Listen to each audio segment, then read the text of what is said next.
जयपुर के एसएमएस अस्पताल के ट्रॉमा सेंटर में लगी आग से 8 लोगों की मौत की दुखद घटना पर प्रदेश भर में शोक है। उधर नेता प्रतिपक्ष टीकाराम जूली सहित वरिष्ठ कांग्रेस नेताओं ने इसके पीछे घोर लापरवाही को वजह बताया है। राजस्थान के सबसे बड़े इस अस्पताल में रविवार देर रात लगभग 11:50 पर आग लग गई थी। यह आग अस्पताल के ट्रॉमा सेंटर के आईसीयू वार्ड में लगी। इसके बाद पुलिस और हॉस्पिटल स्टाफ ने मरीजों को बाहर निकालना शुरू किया। इसी दौरान आग के साथ धुआं फैलता रहा। आग से सीकर निवासी पिंटू, आंधी निवासी दिलीप, भरतपुर के श्रीनाथ, रुक्मणी, खुशमा, सर्वेश, दिगंबर वर्मा और सांगानेर निवासी बहादुर की मौत हो गई। साथ ही 5 लोग गंभीर रूप से झुलसे हैं। घटना के बाद मुख्यमंत्री भजनलाल शर्मा, उप मुख्यमंत्री प्रेमचंद बैरवा, गृह राज्य मंत्री जवाहर सिंह बेढम और विधायक बाल मुकुंदाचार्य आदि एसएमएस हॉस्पिटल में मरीजों से मिलने पहुंचे। परिजनों ने लापरवाही और सुरक्षा उपायों की कमी के कारण आईसीयू में आग लगने का आरोप लगाया है। उधर नेता प्रतिपक्ष टीकाराम जूली ने इस भीषण हादसे को सरकारी लापरवाही से हुई हत्या करार दिया है। जूली ने तीखे शब्दों में कहा कि पहले कफ सिरप से बच्चों की जानें गई और अब सिस्टम की अनदेखी से अस्पताल में आग लगी है। ऐसे में यह हादसे नहीं, हत्याएं हैं। जूली ने चिकित्सा मंत्री गजेंद्र सिंह खीवसर के इस्तीफे की मांग की है। सिस्टम की कमी की वजह से ये हादसे नहीं, ये हत्याएं हैं। पिपलोदी स्कूल की घटना को हम भूले नहीं कि किस प्रकार से सिस्टम की कमी की वजह से बच्चों की मौत हुई, और आज शॉर्ट सर्किट की वजह से एसएमएस के अंदर इतना बड़ा हादसा हो गया। संख्याएं अभी बढ़ भी सकती है, लेकिन सरकार की क्या मॉनिटरिंग है, क्या ऑडिट है, समय समय पर जांच होती है, समय समय पर रिपोर्ट्स आती हैं, तो वो सब कहाँ गई? किस प्रकार का काम ये लोग कर रहे हैं?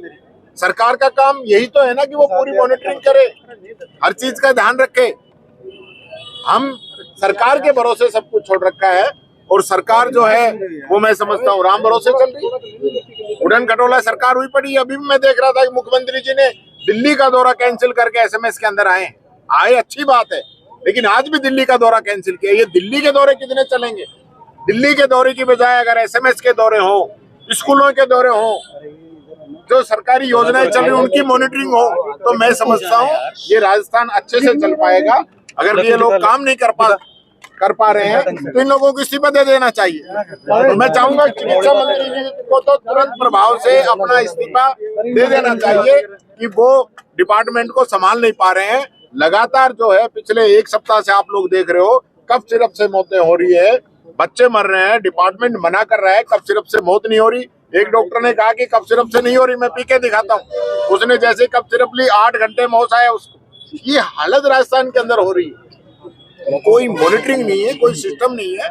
मैं मुख्यमंत्री जी से निवेदन करना चाहूंगा कि दिल्ली के चक्कर छोड़ो। मैंने पहले भी कहा है, विधानसभा में भी कहा है, कितना दिल्ली जाओगे? दिल्ली ने आपको बना दिया, आप परफॉर्मेंस करिए, आप काम करके दिखाइए, तो दिल्ली जाने की जरूरत नहीं पड़ेगी।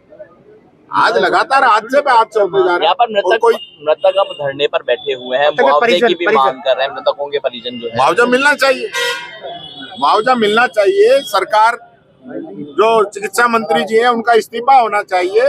जो दोषी कर्मचारी है, जिनकी लापरवाही रही है, उन पे कार्रवाई होनी चाहिए।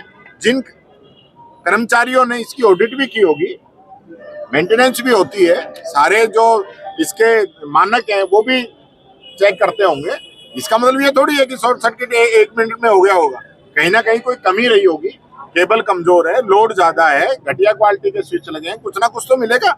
ऐसे थोड़ी ना होता है शॉर्ट सर्किट ऐसे हो जाएगा, फिर तो सब जगह ही हो जाए। चिकित्सा मंत्री कहाँ है? अभी तक ये तक नहीं पता, और ना ही यहाँ पर पहुंचे अभी। निश्चित तौर पर मैं कह रहा हूँ कि इतना बड़ा हादसा हुआ है। आप देखिए, मैं अभी याद कर रहा था उस हादसे को, जो टैंकर पलटा था जिसके अंदर सैकड़ों के आसपास लोगों की मौत हो गई थी। वो भी तो हम लोगों के द्वारा ही जो कटबंद नहीं किए थे, उसके बाद भी तो कटबंद किए। तो जो प्लानिंग पहले होनी चाहिए, सरकार की मॉनिटरिंग होनी चाहिए कि हम हादसों को कैसे रोकें। हादसे होने के बाद में तो आप क्या करोगे? संवेदना जताएंगे और मुआवजे की कुछ घोषणा कर देंगे, और उसके बाद छुट्टी, जांच आयोग बना देंगे, टीम गठित कर देंगे। हमने जांच कमेटी बना दी है, वो जांच कमेटी की रिपोर्ट जब तक आएगी, जब तक सब लोग इसको भूल जाएंगे। ऐसी क्या इस सरकार का काम है जो लोगों की जान से खेल रही है। चारों तरफ जो है हाहाकार मचा हुआ है। मैं कहना चाहूंगा तुरंत प्रभाव से जो मृतक है उनके लिए मुआवजा की घोषणा सरकार करे। चिकित्सा मंत्री जी इस्तीफा दें, नहीं तो मुख्यमंत्री जी उनका इस्तीफा लें, और जो दोषी अधिकारी कर्मचारी हैं जिनका इसके अंदर नेग्लिजेंसी रही है उन पे सख्त कार्रवाई हो। प्रदेश कांग्रेस कमेटी के महासचिव अशोक कुमार सैनी के अनुसार राजस्थान में खांसी की सिरप से बच्चों की मौत और एसएमएस के अग्निकांड जैसी घटनाएं बेहद दुखद हैं, साथ ही लापरवाही को दर्शाती हैं। खांसी के इस सिरप को दिल्ली में 2021 में बैन कर दिया गया था, लेकिन राजस्थान में सरकार की मिली भगत से इसे सरकारी अस्पतालों में सप्लाई किया जा रहा है। उन्होंने एसएमएस अग्निकांड को लेकर चिकित्सा मंत्री खीवसर के त्यागपत्र की मांग की है। साथ ही कहा कि यह मौत नहीं हत्याएं हैं और जिम्मेदार लोगों के खिलाफ केस दर्ज होने चाहिए। सर, जिस तरह से राजस्थान में खांसी की सिरप पीकर बच्चों की मौत हो रही है, नेता प्रतिपक्ष टीकाराम जूली मुद्दे को उठा रहे हैं, लेकिन सरकारी दवा से जिस तरह से बच्चे की मौत हो रही है इलाज के दौरान, चिंता का विषय है। क्या कहना चाहेंगे आप? प्रदेश कांग्रेस कमेटी के महासचिव हैं, दुखद समाचार है, क्या प्रतिक्रिया? मैं आपके चैनलों के माध्यम से यही बताना चाहूँगा कि ये आज राजस्थान में प्राइवेट हॉस्पिटलों में नहीं, सरकारी हॉस्पिटलों का आंकड़े हैं कि हाँ 1000 बच्चे एक सिरप पीने से उनकी मौत हो रही है। मैं तो आज राज्य सरकार से या केंद्र सरकार से ये कहना चाहूँगा कि जब इस सिरप को दिल्ली स्टेट में वहाँ इस पर बैन लगा हुआ है, तो अन्य स्टेटों में इसकी सप्लाई क्यों दी जा रही है? राजस्थान में, मध्य प्रदेश में सप्लाई दी जा रही है, जबकि ये सिरप दिल्ली में बंद है। तो उसको पीने से वहाँ मौत, दिल्ली में मौत हुई है, अब यहाँ राजस्थान में मौत हो रही है। जो सरकारी आंकड़े बताते हैं कि सरकारी अस्पतालों में बच्चों की मौत हो रही है, तो इस सिरप को तुरंत क्यों बंद नहीं किया जाए?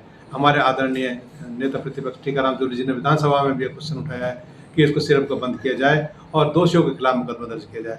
मैं भी राज्य सरकार से यही निवेदन करना चाहूँगा कि ये जो सिरप जो राजस्थान में दिया जा रहा है, इसको तुरंत प्रभाव से बंद किया जाए। इसमें भ्रष्टाचार की बहुत ज़्यादा वो है कि इसमें बहुत मोटा घोटाला, करोड़ों का घोटाला हो रहा है, तो इसको तुरंत प्रभाव से इस सिरप को बंद किया जाए ताकि नवजात शिशुओं की जान के साथ न खेले जाए, उनकी जान बचाई जा सके। सर, आपको लगता है कि इसकी न्यायिक जांच होनी चाहिए? दवाई किस तरह शामिल हुई, कितने कौन लोग दोषी, उनको सजा मिले, और तो इसका दूध का दूध, पानी का पानी होना चाहिए। बिल्कुल, इसमें न्यायिक जांच होनी बैठनी चाहिए, बड़े स्तर पर जांच बैठाई जाए, हाई कोर्ट के जज की उस कमेटी बनाई जाए और दोषियों के खिलाफ मुकदमा दर्ज हो, उनके खिलाफ केस दर्ज हो। और जो इसमें लाखों का नहीं करोड़ों का घोटाला हो रहा है, इसमें कोई शक नहीं, इसमें पैसों का घोटाला हो रहा है। तो सिर्फ राजस्थान स्टेट में जो सप्लाई हो रही है, तो इनको दोषियों के खिलाफ कमेटी गठित करके उनके खिलाफ जांच की जाए और दोषियों के खिलाफ मुकदमा दर्ज करें। सर, सरकारी अस्पतालों की बात करें तो जो दिल्ली का जयपुर का सबसे बड़ा अस्पताल है एसएमएस, वहाँ जिस तरह से आईसीयू में आग लगी है और वहाँ करीबन 5 मरीज जलकर मर गए हैं और काफ़ी मरीज इलाज के नहीं मिलने के कारण सड़क पर ही दम तोड़ दिया है। तो राजधानी के सबसे बड़े अस्पताल की यह हालत है। आपको लगता है कि चिकित्सा व्यवस्था फेल है और राज्य के चिकित्सा मंत्री गजेंद्र सिंह शेखावत को त्यागपत्र दे देना चाहिए? मैं बिल्कुल सही कहा आपने। ये प्रशासन का सभी तरह के राजस्थान में जो आज भी बीजेपी सरकार है, मुख्यमंत्री जी है, ये बिल्कुल फेल है। ये पर्ची वाले मुख्यमंत्री है, ये कंट्रोल नहीं कर पा रहे हैं, पूरी तरह फेल है। इसका फेल होने का कारण आज राजस्थान की जनता उठा रही है, चाहे किसी भी फील्ड में ले लें।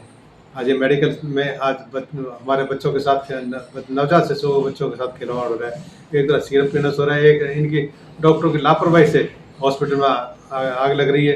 तो कहीं भी ऐसा नहीं, चाहे मेडिकल सुविधा हो, चाहे शिक्षा में हो, चाहे महंगाई में हो, हर तरह से राज्य सरकार फेल है। तो इनको नैतिकता के आधार पर पब्लिक जूते मार के निकाले, इससे खुद ही इनको इस्तीफा दे देना चाहिए। बहरहाल मामले की जांच के लिए समिति तो बना दी गई है, लेकिन ये जरूरी है कि जांच अंजाम तक पहुंचे और लापरवाहों को सजा भी मिले। साथ ही ऐसे कदम उठाने होंगे जिससे जयपुर या अन्य किसी स्थान पर ऐसे हादसे ना हो।